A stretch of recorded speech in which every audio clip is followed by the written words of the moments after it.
మనం గణపరిచాం, ఆరాధించాం, ఆయన స్తుతించాం. అయితే కొద్ది నిమిషాలు మరి ఎలోహిం యొక్క వాక్యమును మనం ధ్యానం చేసుకుందాం. మరి సమయము 12:30 అవుతా ఉంది. మనం కొద్ది నిమిషాలు వాక్యాన్ని ధ్యానించేద్దాం. హల్లెలూయా. పరిశుద్ధాత్మ నడిపింపు దాకా, పరిశుద్ధాత్మ నడిపింపును బట్టి మనము వాక్య పరిచయంలోనికి మనము ప్రవేశిద్దాం, ధ్యానం చేద్దాం. వాక్యము బోధించబడతా ఉన్నప్పుడు ప్రతి ఒక్కరు కూడా శ్రద్ధగా ఎలోహిం యొక్క మాటలు వినవలసిందిగా ప్రభు పేట మీకు పనిచేస్తా ఉన్నాను. పరిశుద్ధ గ్రంథంలో అద్భుతమైన విషయాలు చాలా ఉన్నాయి.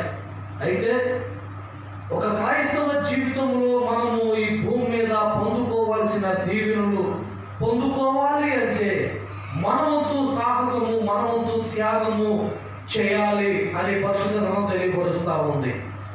అయితే ఈరోజు ప్రాముఖ్యంగా సంఘమును అనగా ఈ యొక్క సునగోగును, ఈ మందిరమును, సంఘ బిడ్డలను యాశోమేసయ్య సమకూర్చడానికి గల కారణము ఏమిటి అన్న విషయాన్ని మనం ధ్యానం చేసుకుందాం. చాలా మంది అనుకుంటున్న మాట ఏంటంటే, నేను మందిరానికి వెళ్తున్నాను, ప్రతి సబ్బాతు రోజు నేను మందిరానికి వెళ్ళి ఎలోహిం ఆరాధిస్తూ ఉన్నాను, ఆయన స్తుతిస్తూ ఉన్నాను, ప్రార్థన చేస్తూ ఉన్నాను. అయితే ఇలా చేయడం వలన నాకు వచ్చే లాభము లేకపోతే నాకు వచ్చే ప్రయోజనము ఏమైనా ఉన్నదా అని చాలా మంది ఆలోచిస్తూ ఉంటారు. అందుకనే చాలా మంది ఏమనుకుంటారంటే, ఇప్పుడు వెళ్ళి మనం ఆరాధించడం వల్ల ఏమవుతుంది, ఈ రోజు కాకపోతే వచ్చే సబ్బాతుకి వెళ్దాం, వచ్చే వారం వెళ్దాం అని చెప్పేసి ఎలోహిం సన్నిధికి రావడానికి, యాశోమేసయ్య సన్నిధికి రావడానికి వాళ్ళు నిరుత్సాహపడతా ఉంటారు. అందుకే అంత ఆసక్తిగా మనం ప్రార్థన మందిరానికి రమ్మంటే రాదు, అంత ఆసక్తిగా ఎలోహిం వాక్యం వినడానికి రమ్మంటే రాదు, అంత ఆసక్తిగా అమ్మ ఈ రోజు సబ్బాతు ఆరాధన జరుగుతూ ఉంది, మరి మనము ఎలోహిం సన్నిధికి కూర్చొని ఆరాధిద్దాం, ప్రార్థన చేసుకుందాం అని చెప్పిన వెంటనే ఆసక్తి కలిగి వస్తానయ్యా, ఎన్నింటికి ప్రారంభిస్తున్నారు, నేను కూడా వస్తాను, నేను కూడా ఆరాధిస్తున్నాను అని ఆసక్తి చాలా మందిలో లేదు. కారణం ఏంటి తెలుసా? అనేక మంది ఏం కలిగి ఉన్నారంట? ఆశ కలిగి ఉన్నారంట. ఏ ఆశ అది? చాలాసార్లు మనము బయటికి కానీ మన ఫ్రెండ్స్ కానీ మనం బయటికి రమ్మంటే మనం ఏమడుగుతామంటే, సరే నేను వస్తాను, వస్తే నాకేంటి అని అడుగుతాం మనం. అవునా? ఊరు వెళ్తామరా, లేకపోతే మనం షాప్కి వెళ్తామరా, అదే ఖమ్మం వెళ్తామరా అని అన్నారనుకోండి, మనం ఏమంటాం సహజంగా? సరే వస్తాను, వస్తే నాకేంటి లాభం, నాకేమిస్తావు, సరే నువ్వు ఎక్కడికంటే అక్కడ వస్తావు, నేను నాకేంటి లాభం అని మనం అంటాం. పరిశుద్ధ గ్రంథంలో చూడండి ఒకసారి, కీర్తన గ్రంథంలో ఒక అద్భుతమైన మాట ఉంటుంది. ఎలోహిము కూడా ఒక ఉన్నతమైన ఉద్దేశం కలిగిన వారి కొరకు వెతుకుతూ ఉన్నాడంట. చాలా జాగ్రత్తగా ఈ వాక్యాన్ని మనం ధ్యానం చేద్దాం.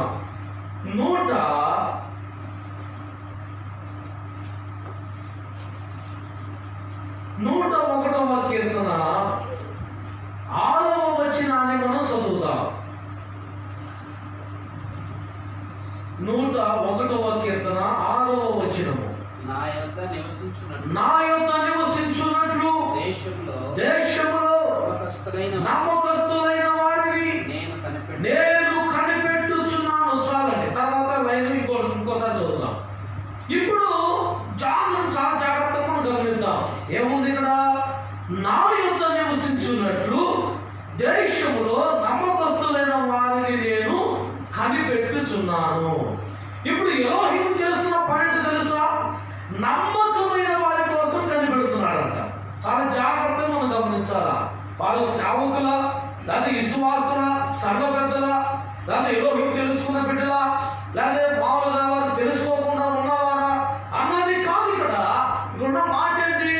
నమ్మకమైన వారి కొరకు ఎలోహిము ఎదురు చూస్తూ ఉన్నాడు, కనిపెడుతూ ఉన్నాడు. నమ్మకమైన వారి కొరకు ఎదురు చూస్తా ఉన్నాడు. ఆయన కనుదృష్టి ఈ భూమి అంతా సంచరిస్తా ఉన్నది. ఎవరి కోసం అంట? నమ్మకమైన వారి కోసం, యథార్థవంతులైన కోసం, భక్తి పరుల కోసం, ప్రార్థన పరుల కోసం, ఎలోహిము సన్నిధిలో ఉండి ఆయన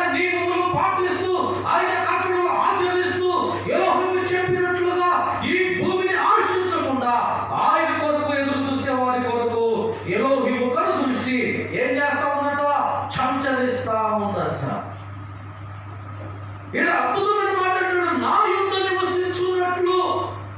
ఎవరైతే నివసించి ఎందుకు సంచరిస్తున్నాడు అంటే ఎలోహిము యుద్ధ మనం నివసించడానికి ఆయన సంచరిస్తా ఉన్నాడు. ఎప్పుడు మనం ఒక మంచి ఇల్లు కట్టిన తర్వాత ఇల్లు ఎందుకు కట్టుకున్నావా అని అడిగితే ఏం చూద్దాం మనము? ఇల్లు ఎందుకు కట్టుకుంటారు? ఉండడానికి, ఆ ఇంట్లో నివసించడానికి. అవునా? ఇల్లు కట్టుకుంటే నివసించడానికి. అలాగే ఎలోహిము యథార్థవంతుల కోసం ఎందుకు ఆయన వెతుకుతూ ఉన్నాడు అంటే, కనిపెడుతూ ఉన్నాడంటే ఆయన దగ్గర ఉంచుకోవటానికి, ఆయనతో కూడా వారు నివసించున్నట్లు. ఎలోహిము ఎక్కడైతే ఉన్నాడో, యాషూవ మెస్సియా ఎక్కడైతే ఉన్నాడో అక్కడ కూడా మనలను ఉంచడానికి, ఆయనతో కూర్చునే అర్హత ఎవరికి ఉందా అని ఆయన ఏం చేస్తా ఉన్నాడంట? ఈ భూమి మీద జల్లెడి పెడతా ఉన్నాడంట. ఆయన తోరుపాటు పోతూ ఉన్నాడు. తాళి గింజలన్నీ ఏమైపోతాయి? ఎగిరిపోతా ఉంటాయి. గట్టి గింజలు మాత్రమే నిలబడతాయి. ఎందుకు జనాలు రావటం లేదు? ఎందుకు మన మందిరాలు నిండటం లేదు అంటే ఇక్కడ ఏం పట్టబడుతుంది? తూర్పాలు పట్టబడుతుంది. ఇక్కడ ఏం పడుతుంది? ఇక్కడ తూర్పాలు. తూర్పాలు అంటారు కదా, మన ఒడ్డు చెరుకుతా ఉంటారు. తూర్పాలు పడుతూ ఉంటే మరి ఎట్లా? గట్టి గింజలు మాత్రమే, మరి తాళి గింజలు అంటే ఇరిగిపోతా ఉంటాయి. మా మందిరంలో ఒకసారి వాక్యం చెప్తా ఉంటే ఆ రోజు కొత్తగా వచ్చిన సిస్టర్ వస్తే వాక్యం చెప్తా ఉన్నాను. చెప్పిన రెండో వారం రాలా. రెండో వారం రాలేదు. ఏంటి సిస్టర్ రాలేదు? మనం వచ్చింది కదా, ప్రార్థన కూడా చేయించుకుంది. అబ్బాయి కావాలని అడిగింది. అబ్బాయి పడితే వాళ్ళ ఆయన కూడా బాప్తిజం తీసుకుంటాడంట అని చెప్పిన సాక్ష్యం. అంటే వాక్యం చెప్పిన మరి బాగానే ఉంది, ప్రార్థన చేసాం, బాగున్నాయా, అంతా బాగుంది. వచ్చే వారం రాలేదు. ఎడిపోయింది అంటే అయ్యా ఆమె గొట్ట మీద చర్చికి వెళ్ళింది, సిఎస్ఐ చర్చికి పోయింది అని చెప్పారు. అవునా? సరే మంచిది, ఎక్కడికైతే వెళ్తాయిందిలే. అయితే ఒక సిస్టర్తో నేను చెప్పాను, ఎందుకు వెళ్ళింది, ఎందుకు మన దగ్గర రాలేదు ఒకసారి అడుగమ్మా అంటే అడిగితే అన్నట్ట, మీ అయ్యగారు చెప్పే వాక్యానికి మేము తట్టుకోవడం కష్టం అమ్మా, అంత గట్టి చెప్తే అట్లా వాక్యం ఏదో ఏదో మామూలుగా ఆయన వీటి పూసినట్టు పూస్తే సరిపోద్ది. ఎందుకు మీరు అద్భుతం, మీరు తిరగలేదు, మీరు ఉంటేనే నా మందిరం ఉంటుంది, మీరు వస్తేనే నేను బతుకుతాను, మీరు ఇస్తేనే నేను పోషించబడతాను, పలానా సువార్తమ్మ, పలానా ఎంకాయమ్మ, పలానా పొల్లమ్మ, వీళ్ళు ఇచ్చే కానుకలే నన్ను పోషించబడతాను. వీళ్ళ తర్వాత ఇంకెవరైనా మెచ్చుకుంటా ఉంటే వాళ్ళకి ఎలా ఉంటుందంట? అబ్బా ఇది ఇలా ఉండాలి రాయి గారు, ఇలా ఉండాలి పాస్టర్ గారు, ఇది కదా అసలు మందిరం, ఎక్కడే పరిశుద్ధాత్మ దగ్గర ఉన్నాడు అంటారు. అవునా? ఖచ్చితమైన వాక్యాన్ని బోధించినప్పుడు, ఉన్నది ఉన్నట్టుగా మనము ఖండించి చెప్తూ ఉన్నప్పుడు అలాంటి బ్యాచ్ మొత్తం ఏమైపోతుందంట? పక్కకి వెళ్ళిపోద్ది. అయితే వాళ్ళు వస్తుందిరా, వాళ్ళు వచ్చింది, ప్రార్థన చేయించుకుంది. ఇప్పుడు అబ్బాయి పుట్టాడు వాళ్ళకి, పరమతండ్రి కొరకు బట్టి. అంటే యథార్థమైన వాక్యాన్ని బోధించబడతా ఉన్నప్పుడు మనము దాన్ని విత్తుకోవడానికి ప్రయత్నం చేయగలిగితే, మన మనస్సులను ఆ వాక్యమునకు లోపరుచుకోవడానికి, అంగీకరించడానికి మనం ఇష్టపడ్డాము అంటే మనము ఎవరితో ఉంటామంట? ఎలోహిముతో నివసిస్తాము. ఎలోహిముతో ఉండాలి అన్నది ఆయన ప్రణాళిక.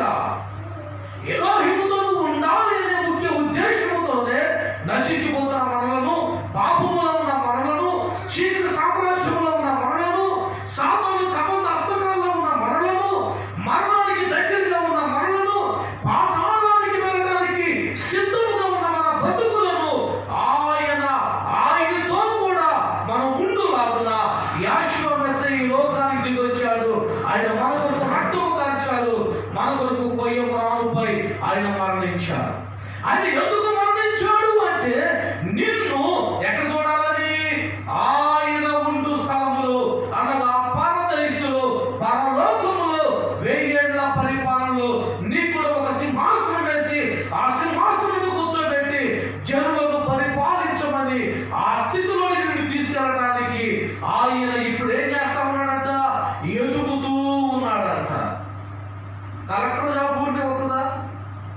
కలెక్టర్ ఉద్యోగం ఊరి వచ్చిందమ్మా? కలెక్టర్ ఉద్యోగం రావాలంటే చదువుకోవాలా, కలెక్టర్ సంబంధించిన పాస్ అవ్వాలి, అప్పుడు కలెక్టర్ ఉద్యోగం వస్తుంది. అవునా?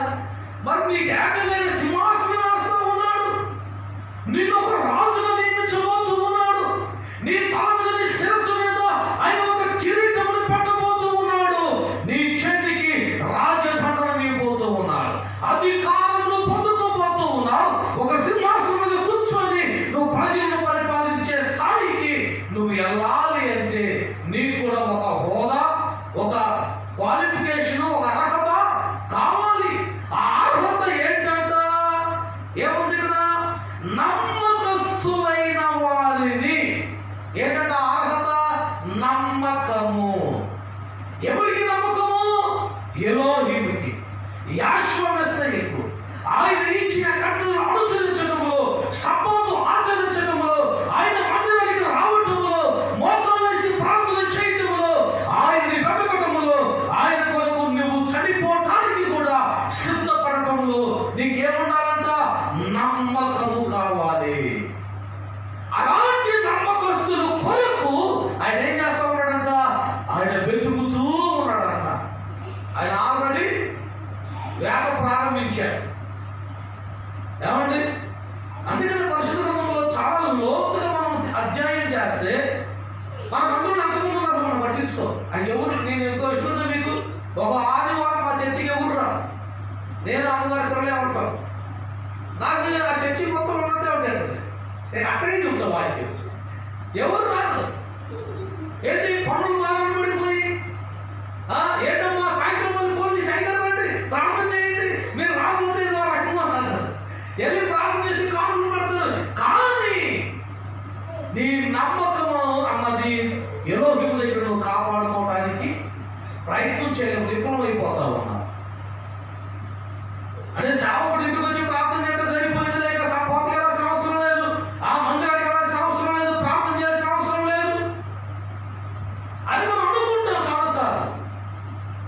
అయ్యగారి ఇంటికి వచ్చి ప్రార్థన చేయగల 10 రూపాయలు కానుక పెట్టేసి పంపించారు. ఒక ఆమెలాగే ఇంటికి రావాలని ఫోన్ చేసి అంతే ప్రార్థన చేస్తా ఉంటే ఆ ప్రార్థన చేసినంత వరుసగా వాళ్ళ కోడల పేర్లు, మనవల పేర్లు, మనవరాల పేర్లు, ఏంటి కొడుకు పేర్లు అన్ని వరుసలు చెప్తూ ఉంది. అయ్యా కాపాడు, ఈమెను కాపాడు, ఆయన కాపాడు అని పేర్లు చెప్పుకోవడం ప్రార్థన చేసి ఒక అర్ధగంట ప్రార్థన చేసిన తర్వాత ఆఖరికి ఇంత 10 రూపాయల కట్టం మన దగ్గర తీసింది లెక్కేత్తం దగ్గర. లెక్కేత్తంటే నేను అమ్మగారితో నా ఇంటికి అర్థం ఏంటి ఎంత కట్ట తీసిన ఒక పెన్షన్ డబ్బులు వచ్చిందేమో, ఆ దశభాగం తీరుతుందేమో అనుకున్నాను. లెక్కేత్తం ఉంది, ఇంకా లెక్కేత్తం. నేను ఎంత లెక్కేత్తం అంటే 1000 రూపాయలు అంతా ఉన్నాయి, మొత్తం చేతిలో 10 రూపాయలు హాయి కాదు, ఏదో మొత్తం ఇచ్చేది అనుకుంటున్నాను. లెక్కేసి మధ్యలో ఒకటి చిరిగిపోయిన కానీ దానికోసం ఎదుగుతున్నాను. చిరిగిపోయిన 10 రూపాయల కాగితం ఉంటే ఆ కాగితం నీ సైగలో మళ్ళీ కాగితం ఎట్లా ఇచ్చేది తెలుసా? ఇట్లాగా 10 రూపాయలు ఇస్తారు కదా, అయ్యో పెట్టండి బైబుల్లో పెట్టండి 10 రూపాయలు అందరూ కనపడాలి. 10 రూపాయలు బైబుల్లో పెట్టి ప్రార్థన చేయండి అంటే 10 రూపాయలు అంటే వాళ్ళ దృష్టిలో 10,000 ఇస్తున్నట్టు లెక్క అనమాట. అంటే నువ్వు ఇచ్చే దాన్ని బట్టి, నీవు చూపించే ప్రేమను బట్టి, ఎలోహిము సేవకుల పట్ల నువ్వు చూపించే ప్రేమను బట్టి, నువ్వు ఇచ్చే కానుకను బట్టి అర్థమైపోద్ది నువ్వు నిజమైన నమ్మకస్తురాలు కావాలి. మా అయ్యగారు వచ్చాడు మా ఇంటికి ప్రార్థన చేయడానికి. సరే కానుక పెట్టాను, అయ్యగారు ఎక్కడి నుంచి వచ్చాడు? ఇక్కడి నుంచి అక్కడ వచ్చింది, ఒక 10 రూపాయలతో సరిపోతుంది. లేదా ఇంటికాడ కుటుంబాలంతా పెట్టించుకున్నాం. మంచి వాక్యాన్ని బోధించాడు, పరిశుద్ధాత్మ తండ్రి నాతో మాట్లాడాడు. ఈరోజు వాక్యం అనేది ఎంతో బలపరిచింది, ఎలాంటి వాక్యం మన జీవితంలో చాలా అవసరము అని వాక్యాన్ని ప్రేమించి విలువైనది ఇవ్వటానికి మనం వెనకంజ వేస్తాం. అపోస్తలుడైన పౌలు అంటాడు, మీకు విలువైన మాటలు చెప్పే మీ సేవకులకు మీరేమి ఇవ్వాలంట? విలువైన కానుకలే ఇవ్వండి. ఒకసారి ఒక పాస్టర్ నేను కేశవంతుల దగ్గరికి వెళ్ళాము, మీటింగ్ పెట్టుకుంటాం. 3 రోజులు ఉద్యోగ సభలు అని. ఫస్ట్ రోజు అయ్యగారి గురించి వాక్యం చెప్పాలంటే బయలుదేరేది. ఆయన రాయల్ ఎన్ఫీల్డ్ ఆ యేసప్ప గారిని మాస్టర్, నేను ఆయన పెద్ద, ఆయన సీనియర్. అయ్యగారు ఇద్దరు కలిసి రాయల్ ఫీల్డ్ అంతా 1,000 రూపాయలు పెట్రోల్ కోసం అందరం కావాలని బయలుదేరారు. వరంగల్ దగ్గరలోకి వెళ్ళి ఇటు తిరిగి మళ్ళీ అట్లా వెళ్తే కేశవరం దగ్గరికి అయ్యగారు పిలిచి వాక్యం మొత్తం బాగా జరిగింది. ఏంది మంచిగా సాయంత్రం 4 వాక్యం చెప్పారు, అయిపోయింది, బాగుంది. వచ్చినప్పుడు అయ్యగారు కాములు పెట్టారు. అంటే ఎందుకు చెప్తానంటే మనకు అర్థం అవుతాను. కాములు పెట్టారు. ఎంత పెట్టాడు కానుక అంటే 1000 రూపాయలు కానుక పెట్టాడు. కొంత దూరం వచ్చిందంతా పెట్రోల్ వద్దు మనకు వచ్చింది. కానీ వాక్యము చెప్పినందుకు ఏంటి వాళ్ళు పొందుకున్న ప్రతిఫలము అన్నాడు ఆయన. నిజంగా ఇది చాలా ప్రాముఖ్యమైన విషయం. అంటే ప్రయాణం ఖర్చు అయితే ఇవ్వగలిగారు, కానీ వాక్యము ఇన్నందుకు, వాక్యాన్ని పంచుకున్నందుకు, పరిశుద్ధాత్మని వారిని బలపరిచినందుకు వారు పరిశుద్ధాత్మ తండ్రికి ఏమి ఇవ్వగలిగినారు. అది అపోస్తలుడైన పౌలు అంటాడు, విలువైన మాటలు మీకు అందించబడినప్పుడు విలువైనదిగా మీరు ఏం చేయాలన్నా పరమ తండ్రికి కృతజ్ఞత అర్పణలు మీరు అర్పించాలి. అంటే ఇలా ఇవ్వలేకపోతున్న వారి సంఖ్య ఏ సంఖ్య? అది ఏ గుంపు చెందిన వారు? వారు నమ్మకమైన గుంపుకు చెందిన వారు కాదు. ఎందుకు చెప్తున్నా సార్ నేను? ఇలాంటి చిన్న చిన్న విషయాల్లోనే మన యథార్థత కాపాడుకోవాలి, మన పరిశుద్ధత కాపాడుకోవాలి. ఏంటి మా అయ్యగారు మామూలుగా పరిగెత్తాలి ఏంటి, కానీ అయ్యగారు మా బంధువే, మా అయ్యగారు మా సొంటమే, మా అల్లుడే, మా అన్నయ్య, మా తమ్ముడే అని మనం అనుకోకూడదు.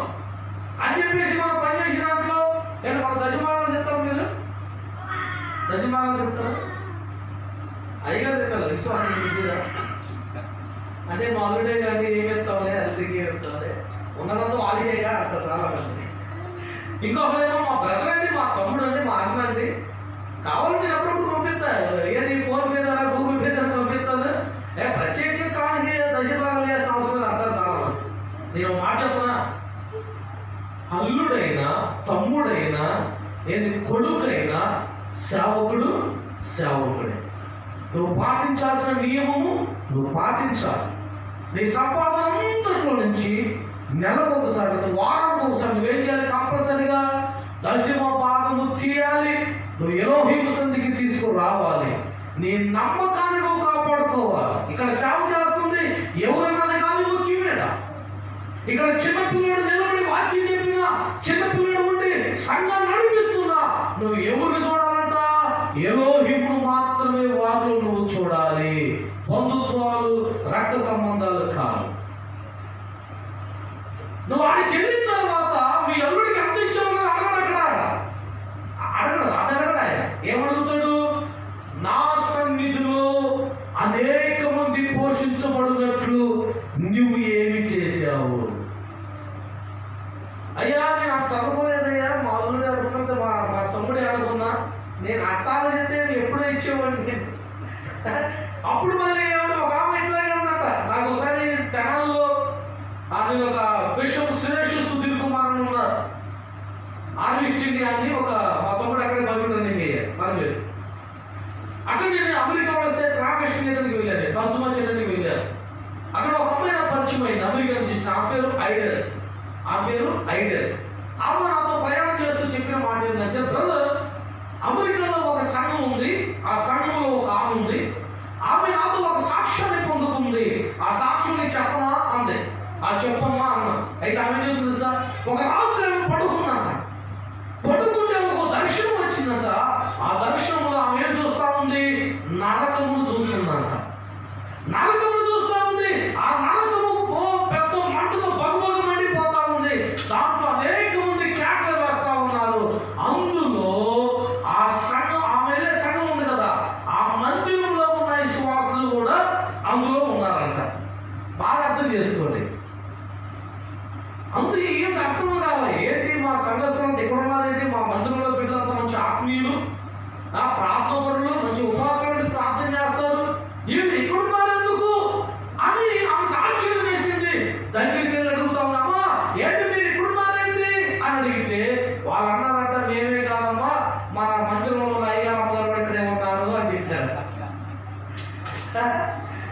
ఇప్పుడు ఈ బ్యాచ్ మొత్తం అడిగిపోయింది, నరకానికి వెళ్ళిపోయింది. ఇప్పుడు ఈమెకు అర్థం కాలేదు, ఎందుకు వచ్చారో నరకానికి వీళ్ళు. మంచి ప్రార్థన చేసేవాళ్ళు, మంచిగా ఎలోహిము కట్టలను ఆచరించేవారు. ఎందుకు ఈ సమస్య ఎందుకు వచ్చిందంటే అన్నారట, మేము అన్ని వాక్యం మొత్తం విన్నాము కానీ అసలైంది మేము సంపాదించుకోలేకపోయాం. మేము ఎలోహిముకి నమ్మకముగా ఎలా ఉండాలో, నమ్మకస్తులుగా మేము ఏమి చేయాలో, నమ్మకమైన తత్వంలో మేము ఏం పాటించాలో మేము తెలుసుకోలేకపోయాం. దాంట్లో ప్రాముఖ్యమైనది, ప్రథమైనది తెలుసా, దశమ భాగము ఇవ్వటము మేము అసలు మర్చిపోయాం, అసలు పాటించడం దాన్ని. ఎందుకు అంటే ఇప్పుడు బైబిల్లో అద్భుతమైన మాట ఉంటుంది. ఆ సబ్జెక్ట్ నేను చెప్తా ఇంకోసారి, ఏదో మామూలు మీకు అర్థమైనట్టు చెప్తాను. బైబిల్ ఏమో తెలుసా, మీరు దొంగలనియు మీరు గుర్తు చేసుకొని మీ ఈపి దెబ్బలు తినకుండా మీ నోరును చాలా జాగ్రత్తగా కాపాడుకోండి అని ఉంది బైబిల్లో. ఎందుకంటే చాలా మంది ఎంత అంటారు, అయ్యో నా ఇంట్లో అద్భుతం జరిగితే నేను ఇజ్జాత అజ్జాత అని తనతో జరిగినంత చేయడం మానేస్తారు. అది ఏం చేస్తారో తమ చేస్తాం నా ఉద్దేశం. అంటే నమ్మకం అనేది చిన్న దగ్గర నుంచి మనం స్టార్ట్ అవుతుంది. ఈ చిన్న వాటిలో నీకు నమ్మకం లేకపోతే, ఇచ్చే దాంట్లో నీకు నమ్మకం లేకపోతే, ప్రార్థన చేసినప్పుడు నమ్మకం చూపించకపోతే, ఎలోహిము సేవకులను ప్రేమించే విషయంలో నువ్వు నమ్మకం చూపించలేకపోతే, పెద్ద విషయాల్లో నువ్వు నమ్మకం ఏం కలిగి ఉంటావు? పెద్ద విషయాల్లో నువ్వు నమ్మకాన్ని ఏం చూపించగలుగుతావు? ఎవరి చిన్న విషయాల్లోనే నమ్మకం అనుకోకపోతే, రేపు పొద్దున వచ్చేసి గొంతు మీద కత్తి పెట్టి నువ్వు ఎలోహిమును ప్రార్థించేవాడిని చంపేస్తాను, మందిరానికి వెళ్ళేవాడిని చంపేస్తాను, ప్రార్థన చేసేవాడిని నువ్వు చచ్చిపోతావు అని బెదిరించాలనుకోండి, మనం ప్రార్థన చేస్తామా? మందిరానికి వస్తామా? భలే ఊర్లేండి, ఏంటి భజన తర్వాత చూద్దాంలే, మందిర సంగతి, ప్రార్థన సంగతి, సచ్చినంత ఎవరు చూపించాడు, పరలోకం ఉందో నరలోకం ఉందో, ఏది ఇప్పుడు సావడం అవసరమా? ఎకరాలు ఉన్నాయి, ఆస్తులు ఉన్నాయి, బలం ఉంది, ఆయుష్ ఉంది, ఆరోగ్యం ఉంది, వయసు ఉంది. ఇప్పుడు చచ్చిపోయి ఏం చేస్తాం మనం? అయ్యా అసలు భలేవాడు, అసలు ఎలోహిము లేదు, ఎవరు లేరు, పేరు కూడా చెప్తాం మనం. అసలు ఆయన ఎవరో నాకు తెలియదు అంటే ఏంటి పేక మీదకి వస్తే అప్పుడు ఏమంటాం మనము? అప్పుడు తెలిసింది మన భక్తి, అప్పుడు తెలిసింది మన యథార్థత. అందుకనే బైబిల్లో ఉన్న మాట, నిజమైన విశ్వాసులు ఎవరు ఇప్పుడు తెలియదు, కానీ నా నామము నిమిత్తము, నా నిమిత్తము జనులు మిమ్మల్ని హింసించినప్పుడు, మిమ్మల్ని దూషించినప్పుడు, మిమ్మల్ని కొడుతూ ఉన్నప్పుడు, మిమ్మల్ని సరసాలు చేసినప్పుడు, అప్పుడు కూడా విశ్వాసము కోల్పోకుండా యెహోవా నిజమైన ఎలోహిం, ఆయన నాకు సర్వస్వము, ఈ భూమి ఈ యొక్క ఆయుష్ నాకు స్థిరము కాదు, నేను చనిపోతే పరలోకానికి వెళ్తాను, ఆయన నివాసములో నేనుంటాను, ఆయనతో నేనుంటాను అని నమ్మకముగా ఆ సమయంలో కూడా ఎవరైతే ఉంటారో వారే నిజమైన ఎలోహిము కుమారులు, కుమార్తెలు. నువ్వు ఆ స్థాయికి వెళ్ళాలి అంటే, ఆ నమ్మకాన్ని నువ్వు చూపించాలి అంటే, ముందు కింద నుంచి నువ్వేం చేయాలి? చిన్న వాటిని నీ నమ్మకాన్ని కాపాడుకుంటూ రావాలి. ఈ చిన్నవి చేసుకుంటూ రావాలని. అయితే ఎలోహిము ఎవరి కోసం ఎదురు చూస్తూ ఉన్నాడు? ఆయనతో నివసించు వారి కోసం ఆయన ఎదురు చూస్తూ ఉన్నాడు. నమ్మకము అనేకమైన విషయాలుగా మనకి కనబడతా ఉంటుంది. నువ్వు ఏ విధంగా ఎలోహిముకి ఇష్టమైన బిడ్డగా ఉండాలనుకుంటున్నావు, అన్ని విషయాలను నువ్వు ఆయనకి ఏం చేసుకుంటూ రావాలట? అన్ని విషయాలలో. అందుకని దావీదు 103వ కీర్తనలో, నా ప్రాణమా, ఏం చూడసారి 103వ కీర్తన, నా ప్రాణమా యెహోవాను సన్నుతించుము, నా అంతరంగమున సమస్తమా ఆయన పరిశుద్ధ నామమును సన్నుతించుము. నా ప్రాణమా యెహోవాను సన్నుతించుము, ఆయన చేసిన ఉపకారములలో దేనిని మరువకము. దేనిని మరువకము అంటే చిన్న వస్తువు కానించి పెద్ద కార్యముల వరకు నువ్వు దేనిని మరవకుండా ఆయనను కొనియాడాలి, స్తుతించాలి, ఆయనకు నువ్వు నమ్మకత్వాన్ని చూపించాలి. నువ్వు నమ్మకమైన వ్యక్తిగా ఉండాలి, నమ్మకమైన విశ్వాసిగా నువ్వు నిలబడాలి. నమ్మకమైన ఒక వ్యక్తిగా ఆయనతో నువ్వు సహవాసం చేయడానికి ఇప్పుడు నుంచి నీవు ఏం చేసుకోవాలంట? తరిబీదులు చేసుకోవాలి, తరిబీదించుకోవాలి. చెప్తున్నాను. ఇందా నేను చెప్పాను కదా, ఖమ్మం రావాలి అంటే నాకేమవుతుందని అడుగుతారు. అవునా? ఇప్పుడు సంవత్సరం నేను అడిగాను, సంవత్సరం నాతో పాటు ఖమ్మం వస్తావా అన్న. సంవత్సరం ఏమంటాడు, వస్తానా కదా అన్న, మరి నాకేంటి అంటే ఆ దూరం వస్తున్నా కదా నాకేంటి, దాంట్లో పిలిపిస్తావా, లేకపోతే 100 రూపాయలు ఇస్తావా, లేకపోతే మంచిగా మటంతో అన్నం పెడతావా, ఏమిటి నాకు లాభం, ఎందుకు రావాలి నేను? అర్థమవుతుందా? ఇప్పుడు నేను చెప్తాను, ఇప్పుడు చెప్పినంత బాగానే ఉంది. ఇచ్చే దాంట్లో, సేవకులు ప్రేమించే దాంట్లో, సంఘంలో మన బాధ్యతలు వహించే దాంట్లో, ఏంటి ఎలోహిమును ప్రేమించే విషయంలో, ప్రార్థన చేసే విషయంలో, సపోర్టు ఆచరించే విషయంలో, వీటన్నిటిలో నమ్మకాన్ని చూపిస్తున్నా. నమ్మకాన్ని చూపించాలని చెప్పాను. అలాగే నమ్మకాన్ని చూపిస్తాను అని మీరు అంటున్నారు. అయితే మీలో ఉన్న ప్రశ్న ఇంకొకటి ఉంటుంది.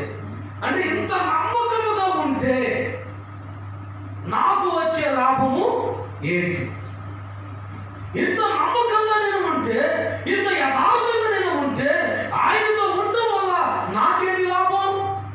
నాకు ఇల్లు లేదు ఇక్కడ, నాకు పొలాలు లేవా, నాకు ఆస్తి లేదా, నాకు ఉద్యోగం లేదా, నాకు టాలెంట్ లేదా, ఏది మొత్తం వదిలిపెట్టేసి నేను ఆయనతో ఉంటే నాకేంటి లాభం అనే ఆలోచన చాలా మందికి వస్తుంది. అందుకనే చాలా మంది మందిరానికి రాలేకపోతా ఉన్నారు.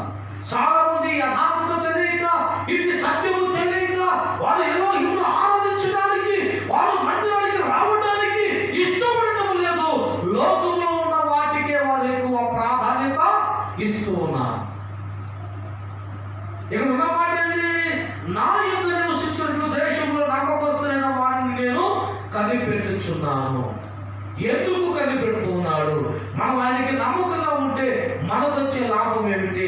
ఆయనతో ఉండటం వలన మనకేంటి లాభం అనంటే కింద మాట్లాడుతూ చూడసారి, నిర్దోష మార్గం ముందు నడుచువారు నాకు పరిచారకులగుదురు. ఇప్పుడు మనకు ఒక పోస్ట్ అయిపోతున్నాడు ఆయన. నీకు వచ్చే లాభం ఏంటో నేను చెప్తాను. ఇప్పుడు నువ్వు ఎందుకు యథార్థంగా ఉండాలో నేను చెప్తాను, ఎందుకు నమ్మకంగా ఉండాలో నేను చెప్తాను, ఎందుకు మందిరానికి రావాలో ప్రార్థన చేయాలో ఇప్పుడు నేను చెప్పబోతున్నాను. ఇప్పుడు బాగా చదువుకున్న వ్యక్తి, నేను కలెక్టర్ అవ్వాలని నుంచి ఎగ్జామ్ రాసి పాస్ అయితే గవర్నమెంట్ వాళ్ళు పిలిచి, అధికారులు పిలిచి, అయ్యా నీ టాలెంట్ బాగుంది, మార్కులు మంచిగా వచ్చినాయి, ఇది ఒక కలెక్టర్ అవ్వడం నువ్వు అర్హుడివి అని ఒక కలెక్టర్ పోస్ట్ మన చేతికి ఇచ్చేస్తారు. అధికారం, ఒక కుర్చీ మనకి ఇచ్చేస్తారు. ఇప్పుడు నీకు అధికారంలో ఉన్నావా లేవా? అధికారానికి వచ్చావు. ఇప్పుడు ఎలోహిముడు మాట తెలుసా? నా యుద్ధ నివసించినట్లు ఆ దేశంలో నమ్మకస్తుల కొరకు నేను కనిపెట్టుచున్నాను. ఆయన యుద్ధం ఉంటే నమ్మకస్తులకు ఉండే గొప్ప బెనిఫిట్, గొప్ప ఆ యొక్క లాభం ఏమిటి అంటే, ఆయన ఏం చెబుతున్నాడంట? నాకు పరిచారకులగుదురు.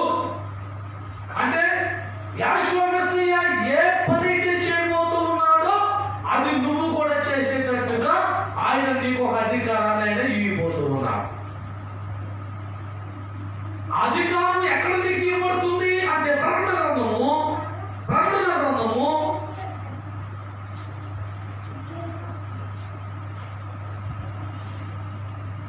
నీ అధికారాన్ని ఎలోహిము ఎక్కడ నీకు అధికారం ఇస్తాడు.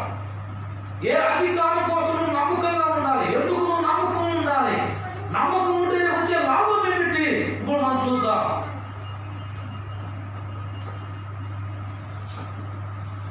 ప్రకటన గ్రంథము 21వ అధ్యాయము. ఎక్కడ నీకు అధికారం ఇవ్వబడుతుంది? ఎక్కడ నువ్వు ఆయనకి పరిచారం చేస్తావు? ఎక్కడ నువ్వు రాజ్యములను ఏలతావు అన్న విషయాన్ని ప్రకటన గ్రంథం 21వ అధ్యాయము మొదటి నుంచి చూద్దాం. అంతటా నేను క్రొత్త ఆకాశమును క్రొత్త భూమిని చూచితిని. మొదటి ఆకాశమును మొదటి భూమి గతించిపోయిను, సముద్రమునిక లేదు.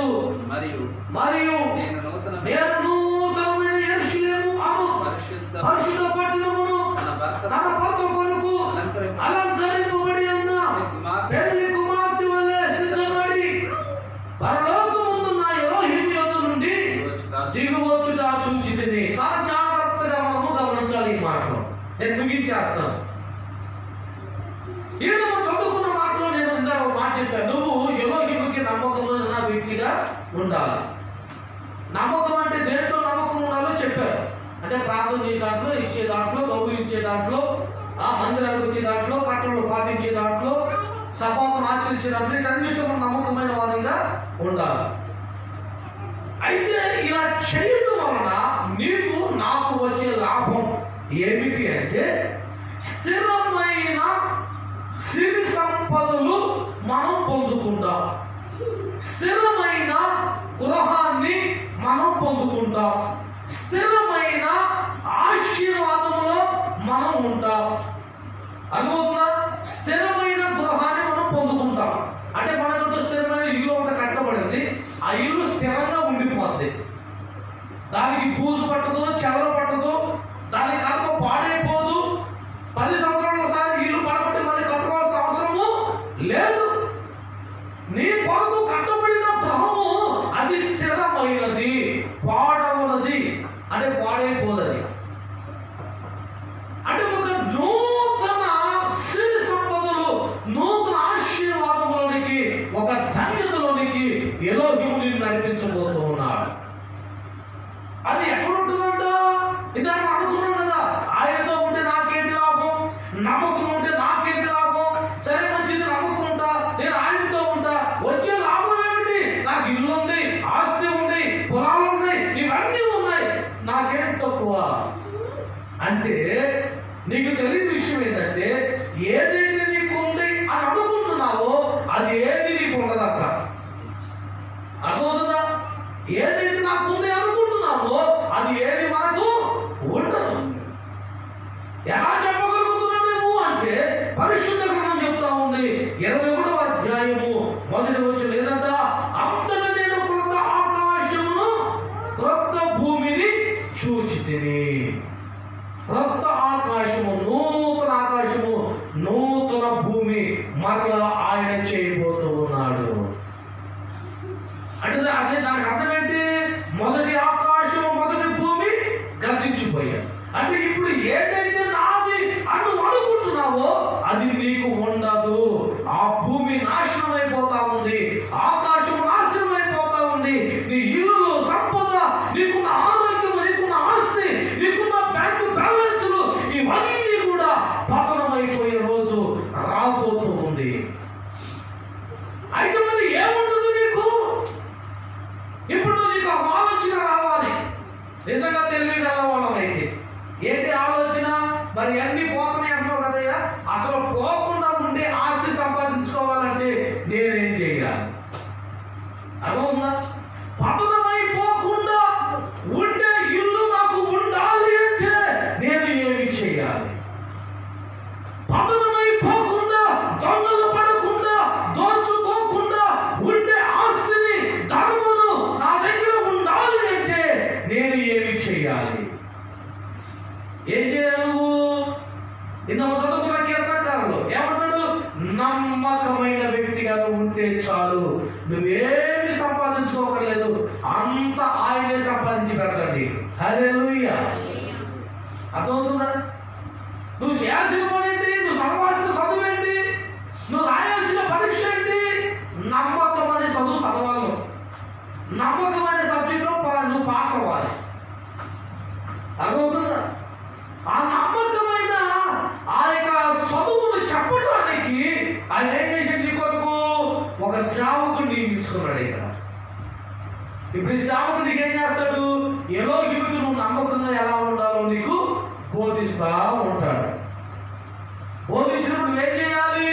ఎలోహిము నాతో మాట్లాడుతున్నాడు అనే మనసుతో నువ్వు చూడాలి, కానీ నా బంధువు, నా రక్త సంబంధం అనే మనసుతో నువ్వు వాక్యమును వినకూడదు అని అపోస్తలుడైన పౌలు అంటాడు. ఇప్పుడు స్థిరమైనది ఎక్కడ ఉందంట? నూతన ఆకాశము, నూతన భూమిలో ఉందంట. ఇప్పుడు చూడండి, చదవండి ఒకసారి 4వ వచనం. అప్పుడు ఇదిగో ఎలోహిము నివాసము మనుషులతో కూడా ఉన్నది, ఆయన వారితో కాపురముండును, వారు ఆయన ప్రజలయుందురు. ఎలోహిము తానే వారి ఎలోహిమయుండి వారికి తోడైయుండును. ఎవరికి? ఎవరైతే ఎలోహిముకు ప్రజలుగా ఉంటారో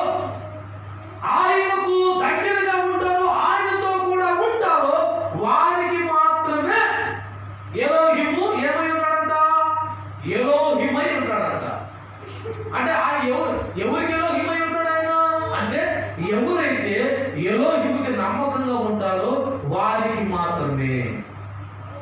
వారందరూ కూడా చనిపోయిన ప్రతికున్న వారందరూ కూడా ఎక్కడుంటారు? ఆయనతో ఉంటారు, ఆయనతో ఉంటారు, ఎలోహిముతో ఉంటారు, పరదేశంలో ఉంటారు, పాతాళంలోనికి వెళ్ళరు, సాతానికి అప్పగించబడరు. అయితే ఇప్పుడు మనం చదువుతాం, చూడండి 4వ వచనం. ఆయన వారి కన్నుల ప్రతి భాష బిందువును తుడిచివేయును. చూడండి, చాలా జాగ్రత్తగా గమనించండి. ఇక మరణము ఉండదు, ఆ దుఃఖమైనను ఏడుపైనను వేదనైనను ఇక ఉండదు. మొదటి సంగతులు గతించిపోయినని సింహాసనం నుండి వచ్చిన గొప్ప స్వరము చెప్పుట వింటిని. అర్థమవుతుందా? ఎందుకు నమ్మకం ఉండాలి అంటే, నువ్వు ఎందుకు నమ్మకంగా భక్తి చేయాలి అంటే, నువ్వు ఎందుకు నమ్మకంగా ఎలోహిము సన్నిధిని ఆచరించాలి అంటే, ఎందుకు నువ్వు నమ్మకంగా భూమి మీద ఉన్నప్పుడే నీ సమృద్ధిని పరలోకంలో దాచుకోవాలి అంటే, ఈ భూమి, ఈ యొక్క ఆకాశము గతించబోతుంది. అందుకని అపోస్తలుడైన పౌలు అంటాడు అద్భుతమైన మాట, ఇదిగో మన కొరకు ఒక రక్షకుడు యెహోవా మెస్సియా మనకు రాబోతూ ఉన్నాడు. మన పౌర స్థితి పరలోకమందు ఉన్నదని మనము గ్రహించి అస్థిరమైన దానికోసం ప్రాకులాడక స్థిరమైన దానికోసం మనం ప్రయాసపడాలి. అక్కడ మన సిరి సంపదలు మనము దాచిపెట్టుకోవాలి. ఎలోహిము సన్నిధికి నువ్వు ఇస్తున్న కానుకలు కానీ, నువ్వు ఇస్తున్న అర్పణలు కానీ, నువ్వు ఇస్తున్న దశభాగాలు కానీ, పదవిలు కానీ, కృతజ్ఞత కానుకలు కానీ, ఎలోహిము సేవకుని నువ్వు ఇస్తున్న ప్రతి ఒక్క రూపాయి కూడా ఆయన లెక్కేస్తా ఉంటాడంట. హల్లెలూయా. ఆయన లెక్క పెడతాడు, లెక్కేస్తాడు. నువ్వు ఎంత ఇస్తున్నావు అంతకంటే 100 అంతలు కానీ పేరు మీద అక్కడ ఒక బ్యాంకు ఓపెన్ చేసి ఆ బ్యాంకులో దాచిపెట్టేస్తాడు. ఆ డబ్బుకు చెదలా పక్కన దొంగలకి దోచుకోరు. నీ ధనము స్థిరంగా ఉంటుంది. నీ కొరకు నివాసం స్థిరపరుస్తాడు, ఒక గృహాన్ని స్థిరపరుస్తాడు. నీవు వెళ్ళిన వెంటనే నీకు ఏ లోటు లేకుండా ఆ గృహంలో సమృద్ధిగా నువ్వు ఆనందించబడతావు, నువ్వు పోషించబడతావు. అలాంటి వారికి, అలాంటి నమ్మకము కలిగిన వారికి, ఎలోహిము బిడ్డలుగా ఉన్న వారికి, ఎవరిని ఎలోహిము బిడ్డలుగా ఉండడానికి ప్రయాసపడుతున్నారు, నమ్మకంగా ఉంటున్నారు, ఆయన జాగ్రత్తగా వెతుకుతూ ఉన్నారు, అలాంటి వారికి ఏముండదంట? మరణము ఉండదంట. వారి కనుల ప్రతి భాష బిందువును తుడిచివేస్తాడు. అలాగే దుఃఖమైనను ఏడుపైనను యాతనైనను ఉండనే ఉండదు. వారెప్పుడు కూడా ఆనందముగా సంతోషంగా వారు పరలోక రాజ్యంలో పరమ తండ్రితో నిత్యము కోట్లాను కోట్ల దేవుని దూతల చేత వారు నిత్యము ఆనందించబడతారు, స్తుతిస్తారు, ఆరాధించడం ప్రారంభిస్తారు. అక్కడ చీకటి ఉండదు, వెలుగు ఉంటుంది. నీకు అలాంటి వైభవకరమైన స్థలాన్ని కావాలి అని, అలాంటి స్థితిలోనికి నిన్ను తీసుకెళ్లాలని, అలాంటి ఉన్నతమైన స్థానంలో నిన్ను కూర్చోబెట్టాలని ఎలోహిము ఏం చేస్తున్నాడంటే, ఇప్పుడు భూమి మీద దేశములో అలాంటి స్థానంలో కూర్చోదగిన వారు ఎవరైనా ఉన్నారేమో అని వారి కొరకు కనిపెడుతూ ఉన్నాడు, వారి కొరకు ఎదురు చూస్తూ ఉన్నాడు. నువ్వు నేను మరి ఎక్కడ ఉండాలనుకుంటున్నా? 2 మార్గాలు మనకు తెలుసు. ఒకటి పరలోకము, రెండవది నరకము. వేదన, శోధన, ఇరుకులు, ఇబ్బందులు, ఆ గుండె పాదుకోవటం, పళ్ళు కొరకటం, యుగాలు కాలే నరకం. నీకు ఏది కావాలి? దుఃఖము లేని దేశం కావాలా? సంతోషమైన ప్రాంతం కావాలా? స్థిరమైన ప్రాంతం కావాలా? లేకపోతే పతనమైపోయే నరకం నీకు కావాలా? ఈ 2 ఉద్దేశాలు దేవుడు ఎలోహిము మన ముందు పెట్టాడు. ఆయన నీకేది కావాలో కోరుకునే ఆ యొక్క అర్హత, ఆ యొక్క మనస్సును కూడా, ఆ యొక్క చాయిస్ కూడా ఎలోహిము నీ చేతికి ఇచ్చాడు. మనము నమ్మకమైన వారిగా ఉండగలిగితే, నమ్మకమైన బిడ్డలుగా మనం ఉండగలిగితే, మనము తప్పనిసరిగా ఆ యొక్క 1000 ఏళ్ల పరిపాలనలో ఉంటాము అని, 1000 ఏళ్ల పరిపాలనలో పాలుభాగస్తులుగా ఉంటామని పరిశుద్ధ గ్రంథాలు తెలియపరుస్తూ ఉన్నాయి. నీవు నేను మనందరం కూడా అలా ఉండడానికి ప్రయత్నం చేయాలి, అలా ఉండడానికి మనం ప్రయాసపడాలి. అందుకని ఈ భూమి మీద మనం ఏమి చేసినా నమ్మకముగా మనం చేయడానికి ప్రయాసపడతాం. ఎంతమంది ఉన్నారు, ఎన్ని కుటుంబాలు వస్తున్నాయనేది కాదు, వచ్చిన నీవు నేను ఎలోహిముకు నమ్మకంగా ఉన్నామా లేదా? ఎక్కడ మనం జారిపోతున్నామా? ఏదైనా మనం చేయలేకపోతున్నామా? ఏదైనా మనము ఆచరించలేకపోతున్నామా? మాట్లాడే విషయంలో, ప్రార్థన చేసే విషయంలో, ఇచ్చే విషయంలో, ఏదో హింసగా గుప్పిడి నింపే విషయంలో మనం ఏదైనా తప్పిపోతున్నామా? మనము మన సంపాదన పరలోక రాజ్యంలో దాచిపెట్టుకోవటం మనం మర్చిపోతున్నామా? నువ్వు అక్కడ ఏమి దాచిపెట్టుకోకపోతే ఆడికి వెళ్ళిన తర్వాత ఆయన అడుగుతాడు కదా, నీ పేరు మీద ఇక్కడ ఏమీ లేదు. మరి ఏం చేస్తావు? ఇక్కడ కూడా కూలి పని చేస్తావా? ఇక్కడ కూడా మొక్కలు నీళ్ళు పెడతావా? ఇక్కడ అదే పని, అక్కడ అదే పని అయితే ఆడికి వెళ్ళగానే నీకు ఒక బంగారం ఇల్లు ఉండాలి, మంచి కుర్చీ ఉండాలి, సోఫా ఉండాలి, బ్యాంకులో డబ్బులు ఉండాలి. మరి ఎన్ని ఉండాలి అంటే ఈ భూమి మీద నువ్వు అన్ని ఎక్కడ ఈ భూమి మీద ఉన్నప్పుడు అక్కడ సంపాదించుకోవాలి. అక్కడ సంపాదించుకోవడం ఏం చేయాలి? నువ్వు ఎలోహిము సన్నిధిలో నువ్వు గుప్పిళ్ళు ఇవ్వడం ప్రారంభించాలి. ఆయనకి నీ పదవంతు దశమభాగములు ఇవ్వటం ప్రారంభించాలి. అలా నువ్వు చేయగలిగితే పరలోక రాజ్యంలో నీకంటూ ఒక సమృద్ధి ఆస్తి నీకంటూ ఉంటది. నువ్వు వెళ్ళినప్పుడు ఆయన నిన్ను ఘనంగా వెల్కమ్ చేస్తాడు. నీ నివాసములను ఉండటానికి, ఆయనతో కలిసి ఉండటానికి, రాజ్యమును పరిపాలించినట్లుగా నిన్ను ఆయన సింహాసనం మీద నేను కూర్చోబెట్టడానికి ఆయన సిద్ధంగా ఉన్నాడు. దయచేసి తల ఉంచండి, మనం ప్రార్థన చేసుకుందాం. ఏదో హింసను మనము ప్రార్థన చేద్దాం. అయ్యా, నువ్వు ఎవరి కోసం వెతుకుతున్నావు? యథార్థవంతుల కోసం, నమ్మకస్తుల కోసం నువ్వు వెతుకుతూ ఉన్నట్లుగా నాయన నేను కూడా నమ్మకాన్ని కలిగి ఉండడానికి మీరు సహాయం చేయండి. నాలో కూడా నమ్మకత్వాన్ని మీరు కలిగించండి. సాతాను ఏ మాత్రం నాలో ఉన్న విశ్వాసాన్ని అయ్యా దొంగిలించకుండా ఈ భూమి మీద ఉన్న వాటిని చూసి నిన్ను మర్చిపోకుండా అంతము వరకు నమ్మకంగా ఉండి పరలోక రాజ్యంలో స్థిరమైన పట్టణం, నూతన ఆకాశము, నూతన భూమిలో నేను ఉండున్నట్లుగా మీరు సహాయం చేయమని అడుగుదాం. యెహోవాకి స్తోత్రం, మెస్సయాకి వందనాలు. ఎలోహిం నీకే స్తోత్రం, స్తోత్రం, స్తోత్రం, స్తోత్రం.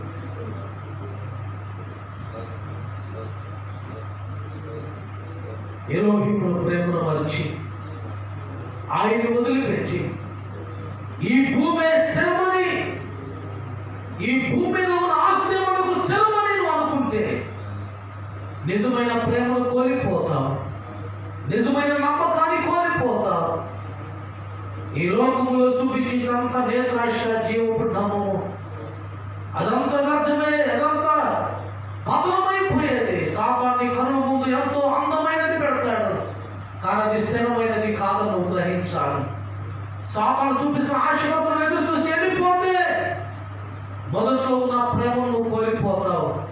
ఆ ప్రేమ నీకు ఎక్కడ దొరకదు. నిజమైన ప్రేమ, శాశ్వతమైన ప్రేమ, యుగ యుగాలు ఉండే ప్రేమ, తరతరము నిలిచే ప్రేమ మన యెహోవా దగ్గర మాత్రమే ఉందని గమనించి స్థిరమైన దేశంలో, స్థిరమైన రాజ్యంలో నీకు స్థానాలను సంపాదించుకోవటానికి, ఆయనతో కలిసి ఆయనతో పరిచారం చేయటానికి, ఈ భూమి మీద నమ్మకంగా ఉండడానికి ప్రయత్నం చేద్దాం. ఆయన సొంత అడుగుదామయ్యా, నేను నమ్మకస్తులుగా ఉండడానికి మీరు కృప చూపించండి. ఏ విధంగా నమ్మకాన్ని కాపాడుకోవాలో అతి జ్ఞానము నాకు దయచేయమని అడుగుదాం. యెహోవాకి స్తోత్రం. అయ్యానికి వందనాలు తండ్రి. నిన్ను విడచి నీ ప్రేమ మారాచి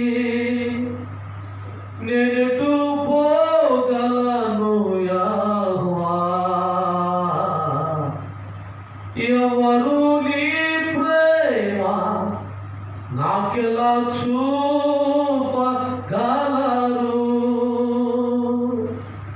ఎవరు నీ ప్రేమ నాకెలా చూపగలరు?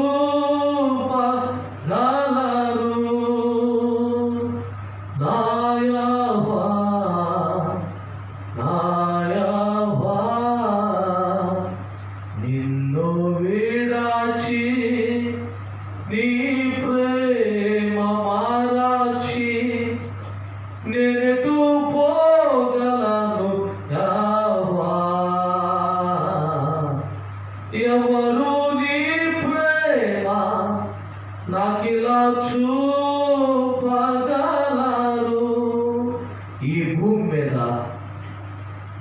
పట్ల ఎవరు ప్రేమను చూపించలేరు. శాశ్వతమైన ప్రేమ, శాశ్వతమైన దీవెనలు ఈ భూమి మీద నీకు దొరకనే దొరకవు.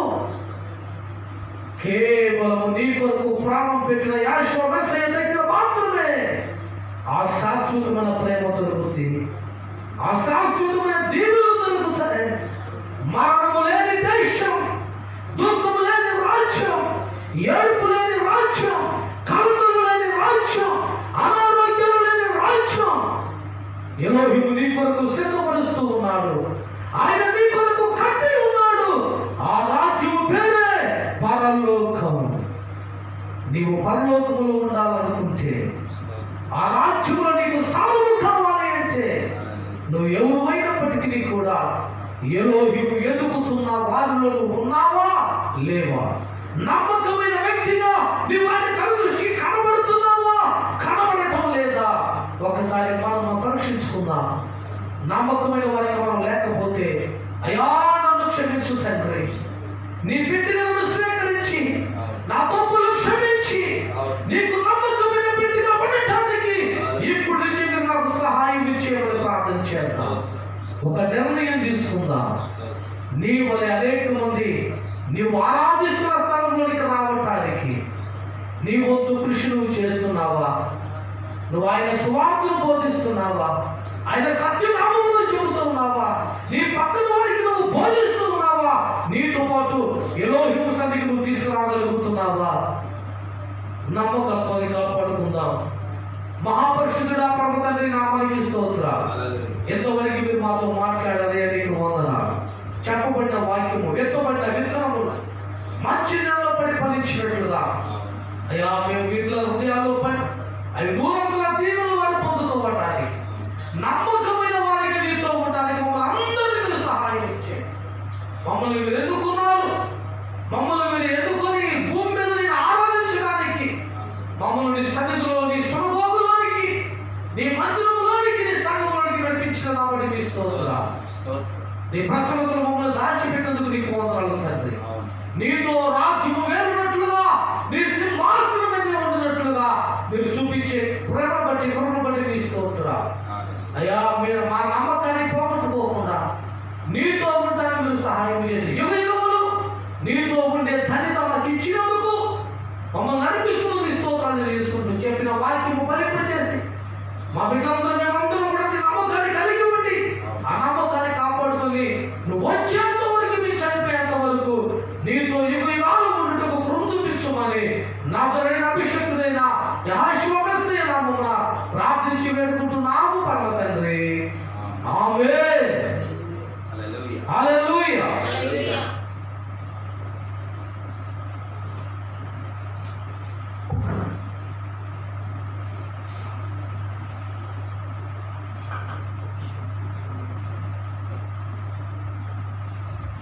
తండ్రి స్తోత్రం.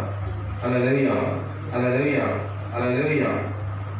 మరి సర్వోన్నతుడు సర్వశక్తిమంతుడు మనకి ఏ విధంగా నమ్మకం ఉండాలో మనకి నేర్పించాడు కనుక ఆయన రాజ్యం వచ్చేంత వరకు మన యొక్క ప్రాణం మనలో నిలిచినంత వరకు కూడా మన విశ్వాసమును కాపాడుకొని అపోస్తలుడైన సౌలు గారు ఒక మాట చెప్తూ ఉంటాడు. ఆ మాటను చదువుకొని మనం మరి ముగించుకున్నాం. పరమ తండ్రి మీకు స్తోత్రాలు.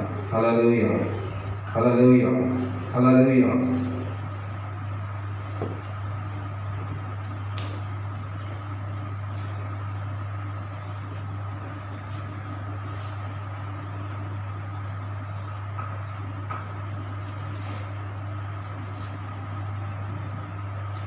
రెండవ తిమోతి రాసిన పత్రిక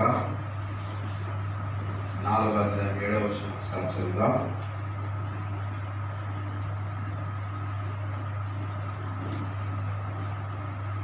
రెండవ తిమోతి రాసిన పత్రిక 4వ అధ్యాయము 7వ వచనం. మంచి పోరాటము పోరాడితిని, నా పరుగు కడముట్టించితిని, విశ్వాసము కాపాడుకుంటుని, ఇక మీదట నా కొరకు నీతి కిరీటం ఉంచబడి ఉన్నది.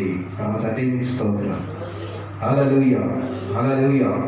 సర్వోన్నతుడి సర్వశక్తిమంతుని యొక్క మరి మొదటి సంఘకాలానికి ప్రవక్తగా ఎంచబడినటువంటి అన్యజనులందరికీ స్వార్థ ప్రకటించినటువంటి అపోస్తలుడైన సౌలు గారు మాట్లాడిన విషయము, ఆ విధంగా నమ్మకమైనటువంటి పోరాటాన్ని మరి మన యొక్క విశ్వాసాన్ని కాపాడుకుంటూ నమ్మకముగా పరమ తండ్రికి మనము మన సేవను జరిగిస్తూ మనము ఆయన దృష్టిలో నమ్మకమైనటువంటి వారముగా, మోషే గారి ఇల్లంతట్లో మరి తన ఇంటి అంతట్లో నమ్మకమైనటువంటి నమ్మకస్తుడిగా మోషే గారు ఉన్నట్లుగా అటువంటి మరి ఆ సాక్ష్యమును మనం కూడా మరి సర్వోన్నతి యందు మనం పొందుకొని నమ్మకమైనటువంటి వారంగా మనందరం ఉందాం. చివరి ప్రార్థన చేసుకుందాం. సర్వోన్నతుల సర్వశక్తిమంతుల భూమిని ఆకాశమును సముద్రమును సమస్తం చేసిన మా తండ్రి, గొప్ప తండ్రి యెహోవా మెస్సియా, నీ ఘనమైన శ్రేష్టమైన ఉన్నతమైన నామాన్ని బట్టి నీకు వేలాది కోట్లాది స్తుతులు స్తోత్రములు చెల్లిస్తున్నాం. పరిశుద్ధాత్ముడా, ప్రేమ కలిగిన తండ్రి, దయ కలిగిన తండ్రి, మీతో నివసించినట్లుగా అయ్యా మీ కొరకు నా తండ్రి జీవించినట్లుగా తండ్రి దేశంలో నాయన ఇదిగో ఈ ప్రపంచంలో భూమి మీద తండ్రి ఆయన మీరు నమ్మకమైనటువంటి వారి కొరకు మీరు కనిపెట్టుచు ఉన్నారు నా తండ్రి నాయన, నీకు స్తోత్రములు. అయ్యా రాజులకు రాజుమైన తండ్రి, అయ్యా నమ్మకమైనటువంటి వారి కొరకు మీరు తండ్రి నాయన మిమ్మల్ని వెతికే వారు కలరేమో అని ఆకాశం పరిశీలన చేస్తూ ఉన్నారు తండ్రి. అయ్యా నా తండ్రినైనా ఇదిగో మీ లేఖనం సెలవిస్తుంది, ఒక్కరును అయ్యా మరి నా తండ్రి నేను వెతుకువారు లేరని అయ్యా మీ లేఖనం సెలవిస్తూ ఉన్నది నా తండ్రి. పరిశుద్ధాత్ముడా, ప్రేమ కలిగిన తండ్రి, దయచేసి మీ కను దృష్టిని అయ్యా మరి నా తండ్రి మీ లేఖనానుసారంగా మరి నా తండ్రినైనా జీవించేటువంటి మీ పేరు ప్రియ బిడ్డల మీద మీరు చూపించండి అయ్యా.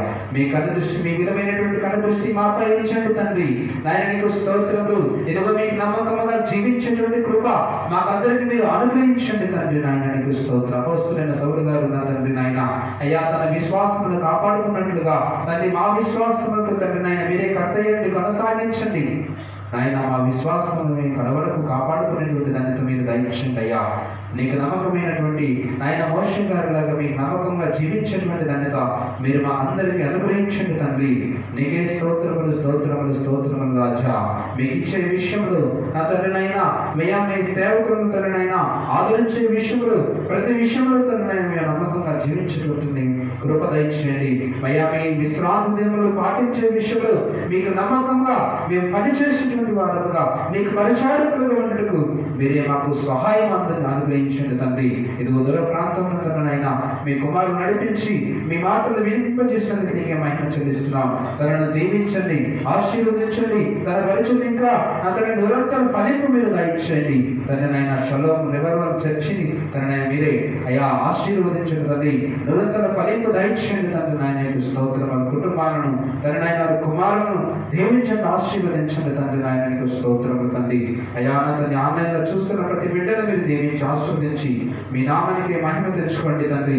ఇదిగో నమ్మకంగా నీకు పనిచేసేటువంటి వారుగా నా తండ్రి నాయన, నమ్మకంగా నీకు జీవించేటువంటి వారుగా నా తండ్రి నాయన, ప్రతి ఒక్కరూ నా తండ్రి నాయన నీతో పనిచేసిన వారుగా మీరు ఉండటకు మీ యొక్క కృపను చూపించి మీ కాపుదల దయచేసి మీ నామానికి మహిమ తెచ్చుకోనమని మా నాథుడు విమోచకులకు త్వరగా రానైన పరిశుద్ధాత్ముడు యెహోవా మెస్సియా అతి పరిశుద్ధమైన నామమున స్తుతించి ప్రార్థించి అడిగి పెట్టుకుంటున్నాం మా పరమ తండ్రి. ఆమేన్. హల్లెలూయా, హల్లెలూయా. అందరికీ షబాత్, నడపడు షలోమ్, షలోమ్.